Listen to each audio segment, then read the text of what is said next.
English Fairy Tales collected by Joseph Jacobs. Chapter 23. The Red Ettin. There was once a widow that lived on a small bit of ground, which she rented from a farmer, and she had 2 sons, and by it was time for the wife to send them away to seek their fortune. So she told her eldest son one day to take a can and bring her water from the well, that she might bake a cake for him, and however much or however little he might bring, the cake would be great or small accordingly, and that cake was to be all that she could give him when he went on his travels. The lad went away with the can to the well, and filled it with water, and then came away home again. But the can being broken, the most part of the water had run out before he got back. So his cake was very small. Yet small as it was, his mother asked him if he was willing to take the half of it with her blessing, telling him that if he chose rather to take the whole, he would only get it with her curse. The young man, thinking he might have to travel a far way, and not knowing when or how he might get other provisions, said he would like to have the whole cake, come of his mother's malison what like. So she gave him the whole cake and her malison along with it. Then he took his brother aside, and gave him a knife to keep till he should come back, desiring him to look at it every morning, and as long as it continued to be clear, then he might be sure that the owner of it was well, but if it grew dim and rusty, then for certain some ill had befallen him. So the young man went to seek his fortune, and he went all that day, and all the next day, and on the 3rd day in the afternoon he came up to where a shepherd was sitting with a flock of sheep, and he went up to the shepherd, and asked him who the sheep belonged to, and he answered, "The Red Ettin of Ireland once lived in Ballaghan, and stole King Markham's daughter, the King of fair Scotland. He beats her, he binds her, he lays her on a band, and every day he strikes her with a bright silver wand. Like Julian the Roman, he's one that fears no man. It's said there's one predestinate to be his mortal foe, but that man is yet unborn, and long may it be so." This shepherd also told him to beware of the beasts he should next meet, for they were of a very different kind from any he had yet seen. So the young man went on, and by he saw a multitude of very dreadful beasts with 2 heads, and on every head 4 horns. And he was sore frightened, and ran away from them as fast as he could. And glad was he when he came to a castle that stood on a hillock, with the door standing wide open to the wall. And he went into the castle for shelter, and there he saw an old wife sitting beside the kitchen fire. He asked the wife if he might stay for the night, as he was tired with a long journey, and the wife said he might, but it was not a good place for him to be in, as it belonged to the Red Ettin, who was a very terrible beast, with 3 heads, that spared no living man it could get hold of. The young man would have gone away, but he was afraid of the beasts on the outside of the castle.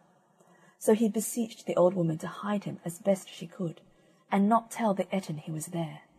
He thought, if he could put over the night, he might get away in the morning without meeting with the beasts, and so escape. But he had not been long in his hiding-hole before the awful Ettin came in, and no sooner was he in than he was heard crying, "Snock but and Snock ben, I find the smell of an earthly man. Be he living or be he dead, his heart this night shall kitchen my bread." The monster soon found the poor young man, and pulled him from his hole, and when he had got him out, he told him that if he could answer him 3 questions, his life should be spared. So the first head asked, "A thing without an end, what's that?" But the young man knew not. Then the second head said, "The smaller the more dangerous, what's that?" But the young man knew it not. And then the third head asked, "The dead carrying the living, riddle me that." But the young man had to give it up. The lad not being able to answer one of these questions, the Red Ettin took a mallet and knocked him on the head, and turned him into a pillar of stone. On the morning after this happened, the younger brother took out the knife to look at it, and he was grieved to find it all brown with rust. He told his mother that the time was now come for him to go away upon his travels also, So she requested him to take the can to the well for water, that she might make a cake for him. And he went, and as he was bringing home the water, a raven over his head cried to him to look, and he would see that the water was running out.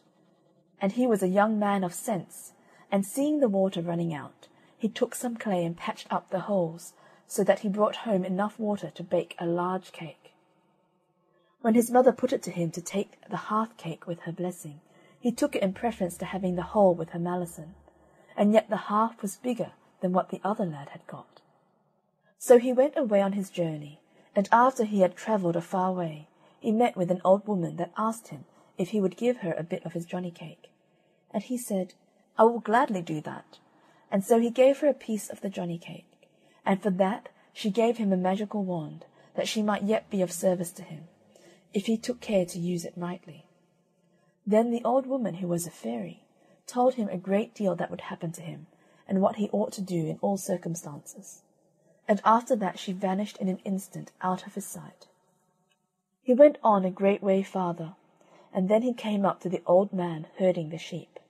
And when he asked whose sheep these were, the answer was, "The Red Ettin of Ireland once lived in Ballaghan, and stole King Malcolm's daughter, the King of fair Scotland. He beats her, he binds her, he lays her on a band, and every day he strikes her with a bright silver wand. Like Julian the Roman, he's one that fears no man. But now I fear his end is near, and destiny at hand, and you're to be, I plainly see, the heir of all his land." When he came to the place where the monstrous beasts were standing, he did not stop nor run away, but went boldly through amongst them.